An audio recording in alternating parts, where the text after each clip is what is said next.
What's good, y'all? This is your boy Joe Cliff. We are here. It's getting crazy. Big shouts out to everybody out there.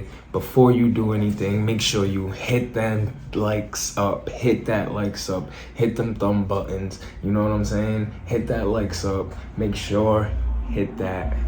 You know what I'm saying? But we have an exclusive here. What's good, y'all? It's your boy Joe Cliff. We are here. It is the end of the night, the end of Nome weekend. Big shouts out to everybody that's been tuning into my videos. I've been dropping them one by one. This is the final video. This is the last installment, and then I'm putting everything on this one too. So I'm gonna put the final full recap on here, all the video installments that I did today. But this is the final one. JC versus Swamp just went down.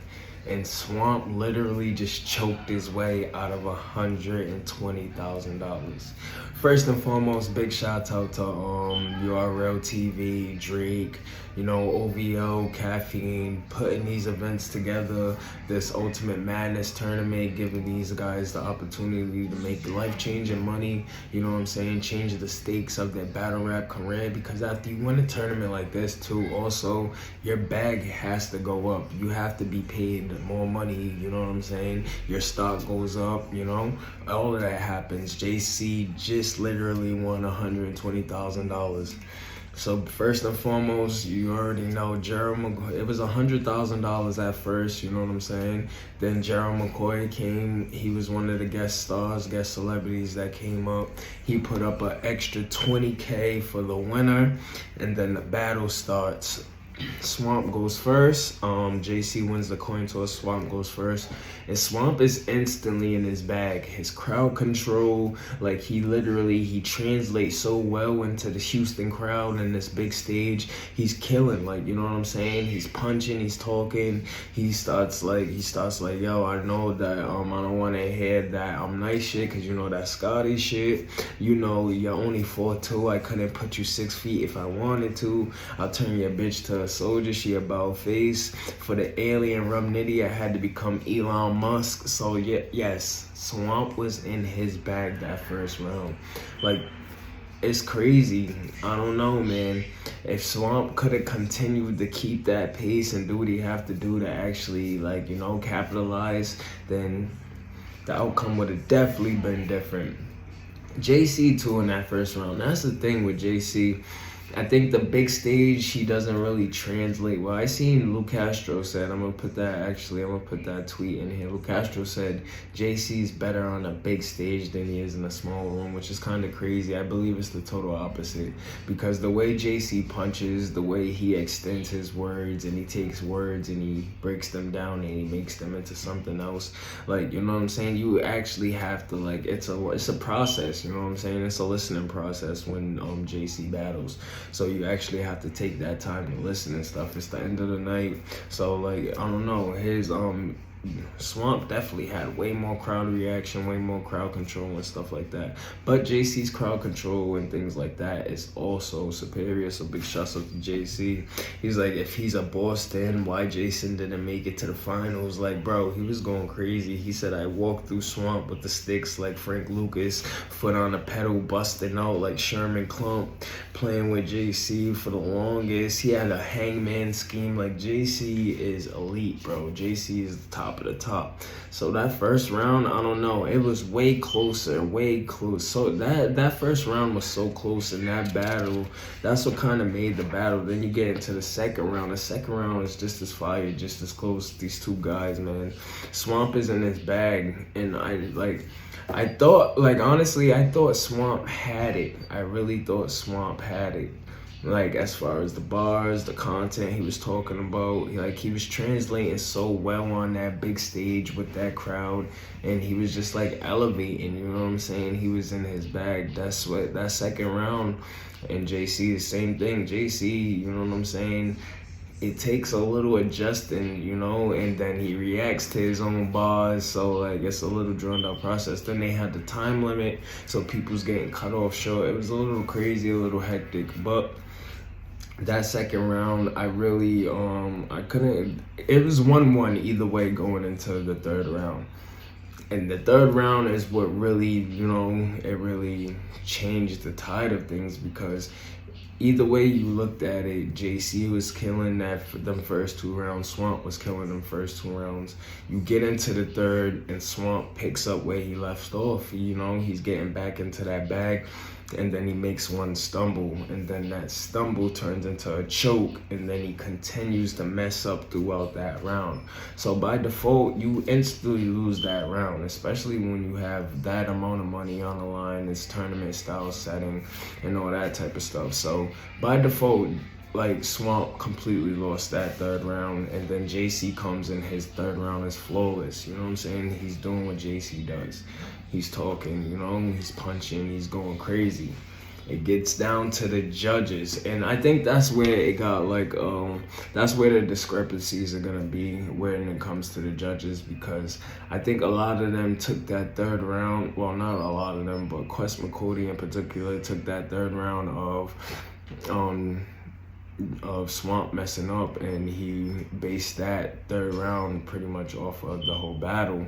Whereas you could have easily had Swamp winning them first 2 rounds and losing that third, but I think that choke in the third round literally, like, it messed up his winning. Honestly, him choking in the third round messed up the battle for him. It's crazy, man. JC is 120K richer. He said he wants to battle Lux or Surf on Summer Madness. I'm looking forward to either one. He deserves it. He deserves to be in this position. He lost his mom at the beginning of the year. He's been cooking ever since.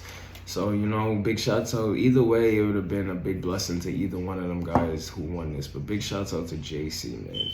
And big shots out to everybody that's been rocking with me tonight. This is your boy, Joe Cliff. Make sure you hit that thumbs up.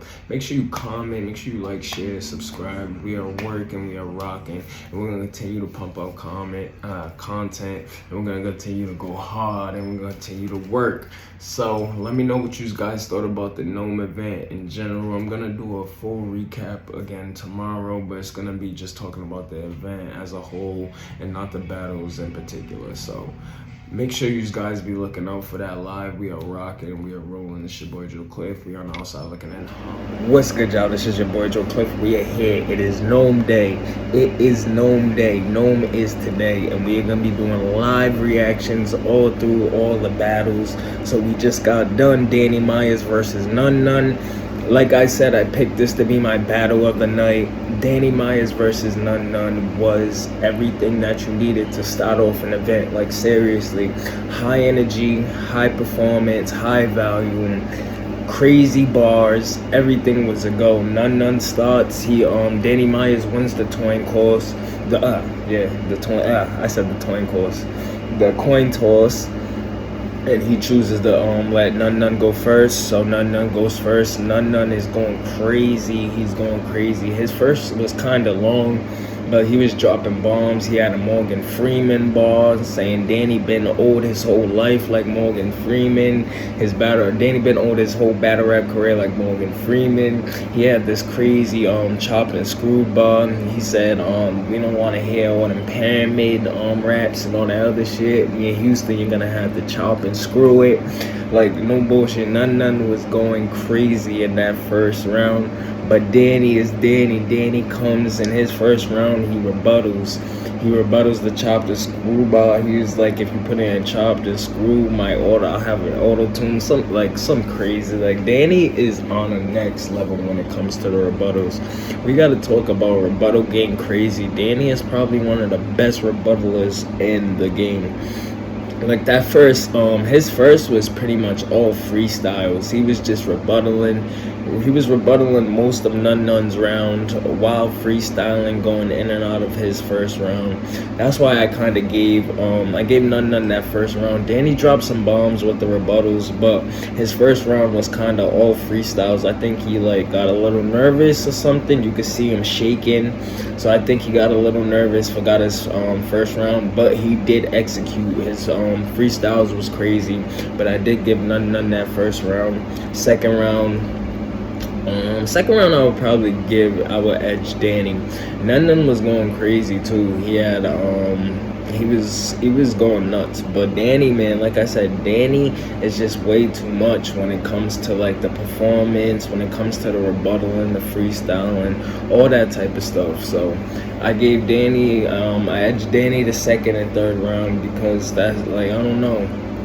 Nun's third round was so fire too. He was talking about how Danny messed up during Nome last year, and he had a fire. That's another thing. He had a fire parallel universe scheme. He said last year at Nome you came up with none. Now this year at Nome you get none. Like, yo, none is in his bag. None's showing up. He's starting to show who he is, his personality, everything. But I give this battle to Danny 2-1. Danny 2-1. I give Danny the second and the third. This, like I said, this could be potentially battle of the night. This battle was so fire from the beginning to the end. Big shouts out to URL and Nome. Good way to set it off. Good way to get things rolling. I'm about to tune back in. We're about to get things going. I'm gonna drop this as soon as the event's over, so I'm doing this in installments. I'm gonna talk about each battle little by little, then I'm gonna chop it up and I'm gonna put it all together, and I'm gonna drop it at the end of the night. So make sure you guys continue to tune in. Make sure you hit that like button. We are looking forward to everything that's going on. JC and Swamp will be the last battle because they want the fans to interact. They want them to actually watch the event through, so that's pretty smart.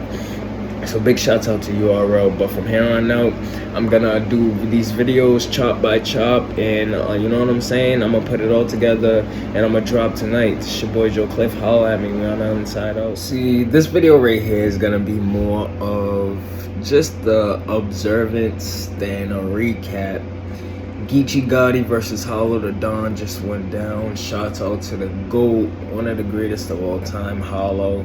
He's actually been on a little tear. He's been battling, he's been picking up, he's been going crazy this last year. He's battled Rum Nitty, he's battled K-Shine, he's battled DNA. All within this last year, he's back again, he's battling Geechee Gotti. And man.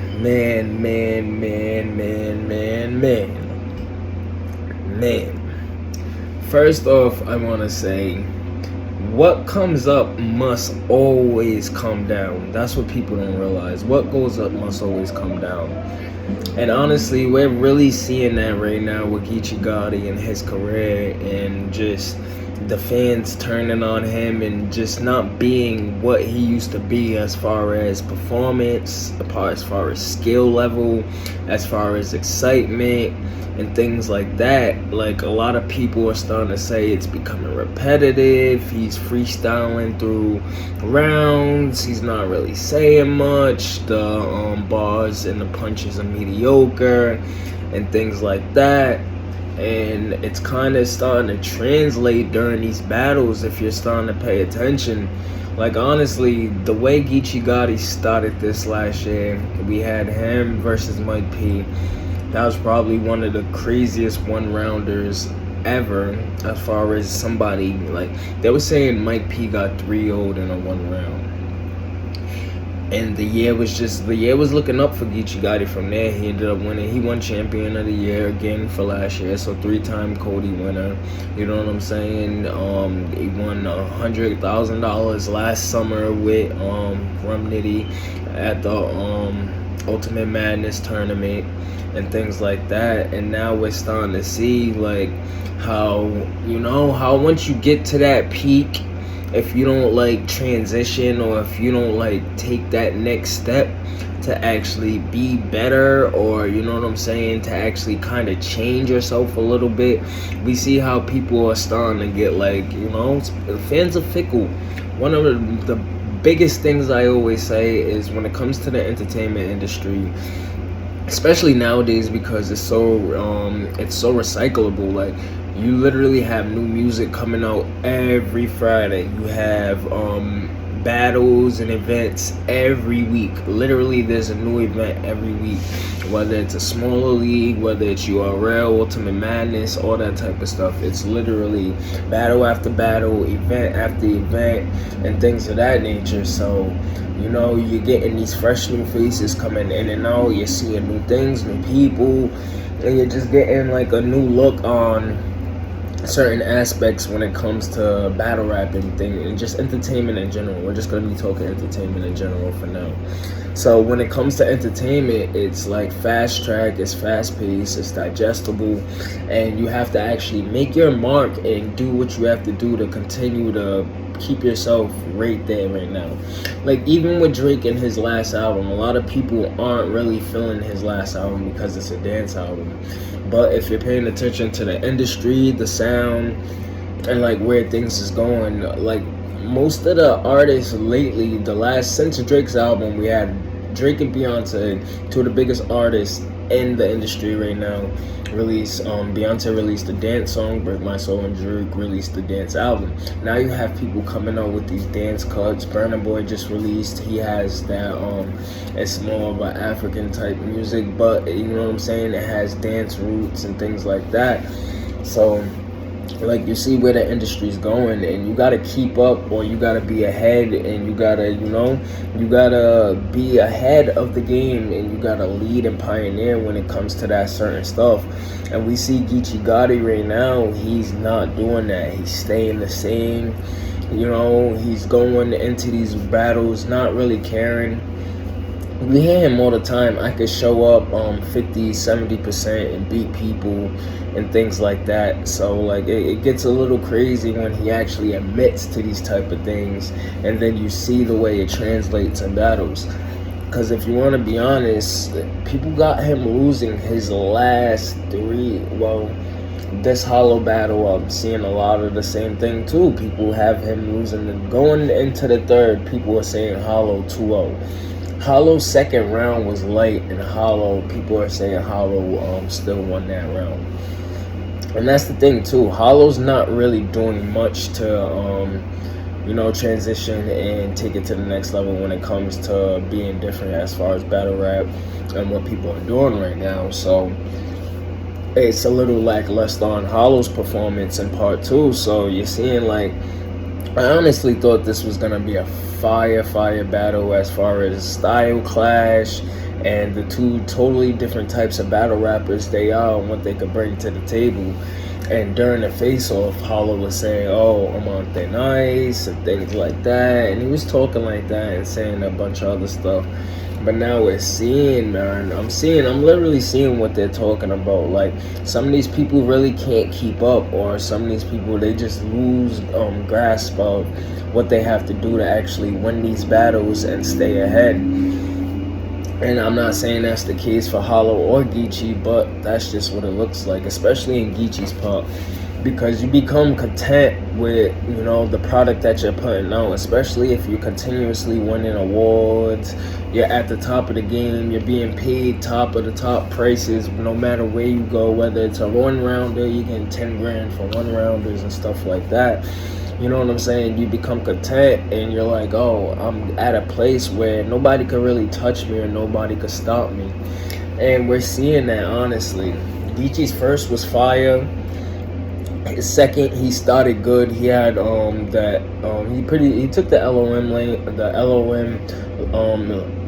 angle, pretty much talking about how Hollow didn't capitalize on what he had going, how Hollow is really a pioneer when it comes to, cross branding when it comes to clothing and things of that nature, but how he didn't capitalize off of it. And it started so fire, but he fell flat. It was the coldest I've ever seen Geechee on a stage. There wasn't one sound in the crowd. There wasn't a boo, but there wasn't no cheers whatsoever neither. It was kind of cringy.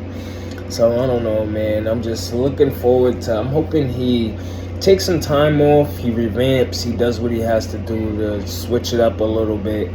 And, he comes back and he gets back in his bag and, continue to go on them runs. But everybody has their ups, everybody has their downs. And Rosenberg Ross said it best. He was like, Geechee's starting to realize that honeymoon stage of his career is over.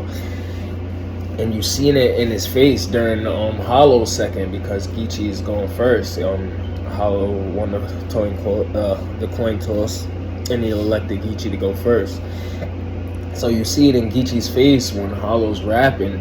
It's like, bro, like, I'm not getting no respect up here. And he goes into his third round saying it. He starts freestyling, and he's like, oh, you guys, you really like that shit that Hollow's doing. I guess if I rap like this, da-da-da-da. But I don't know. It's just not hitting right now. It's just not looking too good for Geechee, man. As far as his run and where he's headed at right now. I think he should take a break rest of the year, you know what I'm saying? Continue with the podcast, continue with the No Studio and clothing line, all the other stuff he got going on, dropping an album and stuff like that.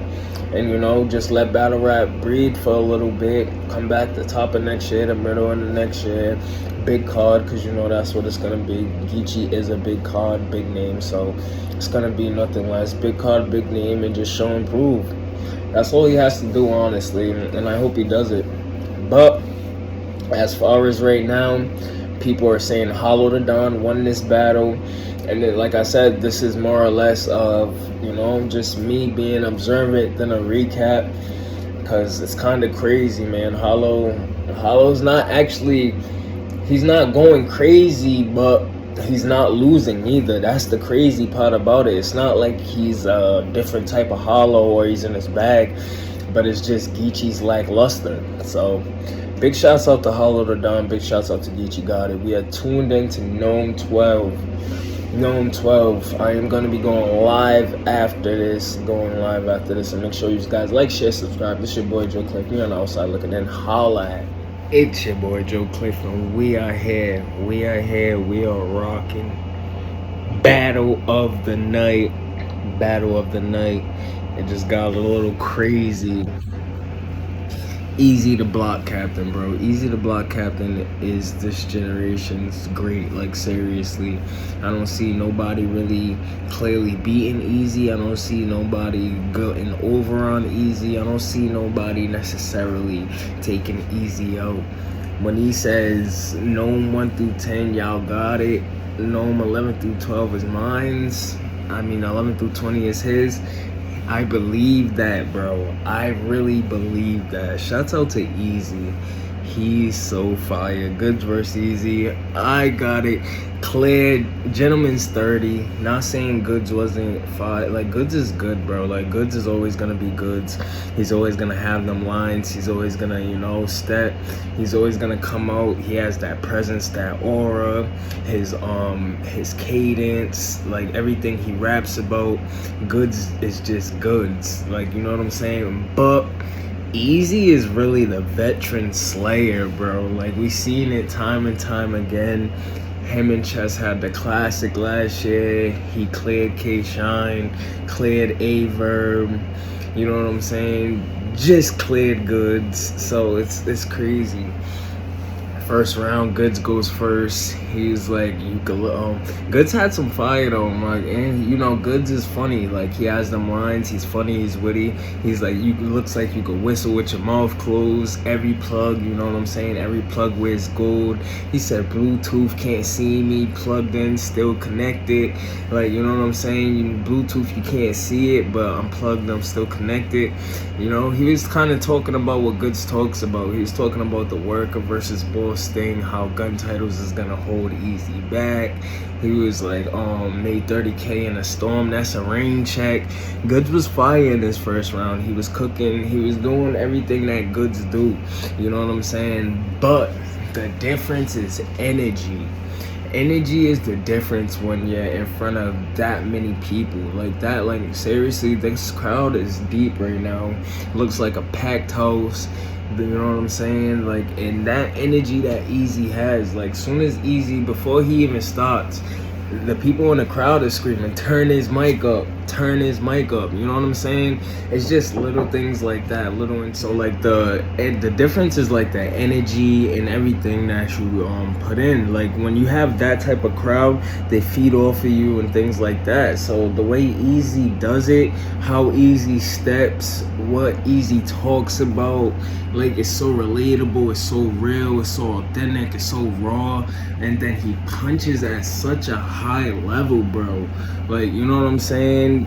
Like he said, the bull who can't throw a punch invested in kicks, cocaine in the straps, packed together, we selling pixie sticks, been in a cell with a man, been in a cell watching Fox with a nigga that's doing a century, house arrest, put up a green screen, they thought I was on vacation. Like, bro, like the things that Eazy does is so crazy. Like his punch rate on top of what he talks about, on top of his believability and all that stuff is just so hard to beat. It's so hard to like match, honestly, especially the energy he's giving you. Like, bro, like you got to a point, I'm up there, I'm looking like, yo, these dudes about to start throwing punches or something. Like it got a little crazy up there. Like Eazy's not gonna respect you if you don't respect him. He's gonna talk about what he wants to talk about. He's gonna do what he wants to do up there, and he's gonna put on a show. He's not gonna choke. He's not gonna forget his lines or anything like that. So it always, bro, it's fire. So I gave that first round to Eazy, clear. Second round, Goodz. He does what he does. He goes, he does Goodz. You know what I'm saying? Talks about the differences in them, you know, his clothing, money, you know, all that type of stuff. But when you go against like somebody like Eazy, bro, you have to you really have to match that energy. And that's what made Eazy and Chess such a fire battle, because they matched each other's energy. Once one person went, the next person went, and it was like, yo, actually I'm gonna go this level. And then the next person, they looked at each other around too. All right, no, now I'm gonna go this level, then I'm gonna go this level. You know what I'm saying? They started to match each other's energy and then trying to top it. That's what made Eazy and Chess probably one of the best battles of the decade. And a lot of people can't do that with Eazy. So you know what I'm saying? Goodz try to go in there, I'll swag him, and Eazy made him real uncomfortable. I never seen Goodz this rattled in a battle. Like seriously, Goodz was very uncomfortable. He was rattled. He was uneasy, talking all through Eazy's rounds. You know what I'm saying? Getting mad. They looked like they was about to fight for a minute. He was like disclaiming some of Eazy's bars, like, yo, y'all believe this type of stuff, all that. So it made Goodz look like a little crazy. Like honestly, the way he was like, you know, reacting to some of this stuff. So like, but like in Eazy, like, you know, his second round, he's like, what's the point of being Goodz if being Goodz is only being average? Like, you know what I'm saying? He was like talking to this man. He said, we allowed you to call your cologne gentleman's 30 and you never had one. So it was just, it was a total difference in like seriously, like sometimes Goodz gets away with being, you know what I'm saying? I'm not gonna say he's basic, because he's one of the greatest to ever do it. But he gets away with being Goodz. You know what I'm saying? He just gets away with standing up there, looking how he looks, and talking about how he looks. You know what I'm saying? As far as money wise, like Gucci, you know what I'm saying? Stuff like that. And he gets away with that type of stuff. Where you have Eazy, where he like, it's just totally different, man. He talks about the struggle. He feels like the struggle. Like, he don't look like the struggle. There's up there kind of matching outfits. They both had the baseball jerseys on, you know what I'm saying? Both guys looking like some money up there. So it wasn't really no difference. Like, yeah, Goodz had on like, you know, some Hoochie Daddy shorts on. It was but like, besides that, like, you know what I'm saying? That's what made the difference too. It's not like you're going up there and you're looking like trash neither, because a lot of guys go up there and Goodz actually looks like $1 million compared to his opponent, and he's talking the way he's talking. So these guys just look crazy. But now you got somebody that's up in your energy, that's spitting harder bars than you, and now, you know what I'm saying, it's just looking crazy.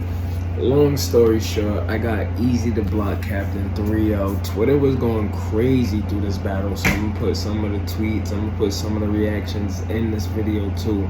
But make sure you guys hit that like button, hit that share button, hit that subscribe button, make sure you comment. Let me know how you feeling these battles, how you feeling this Nome card so far. We are rocking. It's your boy Joe Cliff. Holla. What's good, y'all? I am back. I told y'all live recaps as we drop every time. I am rocking today. I am rolling. The main event just went down. There's one more battle left, and that is the 100K battle. That's the main event. But the main event just went down. T-Top versus Tay-Rock. The Bear versus the GOAT. If you know me, you already know Tay-Rock's my GOAT, one of the greatest of all times, the reigning, undefeated, superior champion of URL. He held URL down for so long. He continues to be on top. He continues to elevate.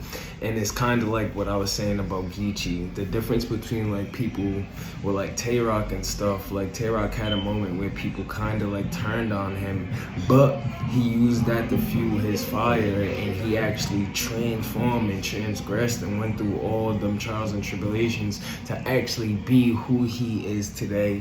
And bro, he continues to show up and elevate. He battled Daily Myers this year. That was a fire battle. He just battled T-Top, headline king. He's been on so many headliners when it comes to URL. And it's crazy. Tay-Rock literally just caught a 30. Tay-Rock caught a 30. They were screaming 3-0 at the and Tay-Rock's third. But the beginning of the battle, you know what I'm saying, Top goes first, and you know, he starts like, they wasn't messing with, they wasn't giving T-Top no play whatsoever. T-Top, soon as he started going to other people, everybody in the crowd, they started like, you know, there was no reaction, there was no interaction. First and foremost, Briz came out with T-Top, and he was on T-Top's side, which is kind of crazy. But you know how that goes. He was quiet the whole time. He didn't like react or interact or anything like that. But Briz was on T-Top's side, but he comes out, he had some fire. He's like, I was sizzling in the pan. That's something you never saw, Tay. Make him sit with the 30, like R. Kelly, something. Inflation, that gas gonna cost you. You know what I'm saying? He took the Briz angle early. First round, he went inside the Briz angle. He was talking about how, you know what I'm saying, the situation that went down between Darkside and Park Life and Calico and Mook, Murder Lane. So it was kind of crazy. He took that angle early. He was talking about it. And the people, like, they never really got into the T-Top side of things. Like, the crowd, they was there to see Tay-Rock. Like, honestly, they never really gave T-Top a chance. T-Top was saying some fire. He had a lot of dry moments, too, though. That's the thing. He had more dry moments than he had big moments in this battle. So I can understand where it came from. But they necessarily never gave him the chance. So, you know, he was going though. He said Joe Dirt found Rock was a piece of shit. Like, you know what I'm saying? T-Top, like, I don't know. He didn't get no reaction whatsoever. Round one, Rock comes out and he's cooking, bro. This card with no me ain't a gnome, no me, gnome. Like, come on, Rock was cooking. He said fake white in the glass like a snow globe. He was like, I hit him with the sink. He said I hit him in his lip, then sink inside tea mug. Like, bro, Rock was going so crazy. Rock was in his bag. This battle, Rock was in his bag. He was rare form Rock. He was like, Casket, what they make you a loud bear. He's like, you lost against EKG, flatlined you. Like, the thing with Rock is, bro, he went into AMG mode early. So it started to get a little crazy. That first round, you could see where Rock was going, and like, it started to like, bro, he started to like snap. He's like, I'll graze your top. That sheet happens. Who wants smoke with the titles? We can have a ladder match. Like, bro, like Rock was in rare form for this battle. And then the second round coming. So first and foremost, Rock 1-0. His first round was probably like 10 minutes easily. He had crazy long rounds. His second round was probably his lightest round, but no, his second one was third. But either way, that battle was an hour long with crowd reaction and all that. And most of the crowd reaction was for Rock, so I don't know. His rounds were so crazy. But the second round, T-Top, he comes in, he takes the the T angle, of course. He starts talking about, the situation on Rock and that, that situation that happened. So he takes that old angle, you know what I'm saying? He talks about Lady Caution and how she's making Rock looking bad. He talks about how Rock found his baby mama on Backpage. This battle was angle heavy for T-Top. And Rock talked about that too. Rock had a line where he was like, I remember you was the drug dealing, drug talking type rapper. Now where all these angles come from, and it was angle heavy. This battle, like T-Top side of the battle, was very angle heavy, a lot of angles. He brings out some props and he brings out the props. He got the glasses, the clipboard, and he goes in, he's therapist top. He starts talking about a bunch of things, how Rock should have did things differently with his child's mom. You know what I'm saying? You run the cave, how you didn't see the writings on the wall. He goes and he takes the chain angle. He talks about the chain, how he doesn't respect Rock talking about Jack Boy because Rock got his chain snatched. Like, you know what I'm saying? This battle was angle heavy for T-Top. I kind of expected that, but I actually thought he would rap a little bit more, whereas he took these angles and he was talking about certain things, and I don't know, it just got a little crazy. Rock starts going and he like kind of rebuttals it, like it's like a little 1-2 punch.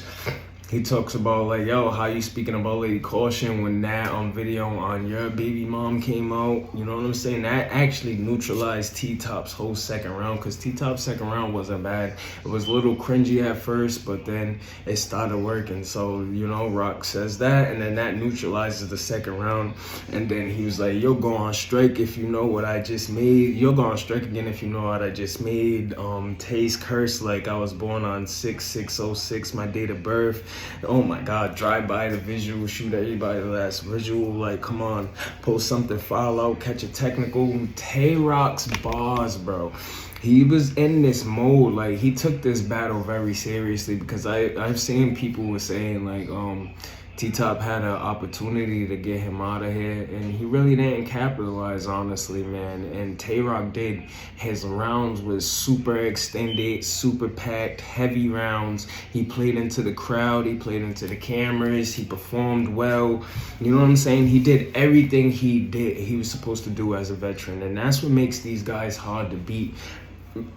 T-Top's a vet too, but I don't know. It's like he's not really transforming. Like I think some of these guys got super used to like the small room sense and like the caffeine era of things, and now they're back on these big stages, 1,000+ people, because that Houston crowd is rocking too. Shout out to Houston, they're holding it down for Nome. Houston is rocking. That's a great crowd. That's probably the best crowd we've seen so far this year when it comes to URL crowds. But I don't know. It didn't look that good for T-Top. But Rock was going crazy. He was Rock's word association is impeccable, man. Like he really raps. There's no near rhymes or anything like that. Every word rhymes, and then sometimes he goes into this bag where every other word rhymes. It's so crazy, man. He said pull up like a food truck, leave busy in the streets. Like Rock was going crazy. Rock's up 2-0. 2-0 going into the third. You know what I'm saying? Third, T-Top, more angles. He talks about the strike, you know what I'm saying? Gave out them people's elbows, but I'll never tell you about Rock's bottom. He talks about that Ab and Tay-Rock situation. It was just more angles. And then Tay-Rock closes it out, bar after bar, punch after punch, going crazy.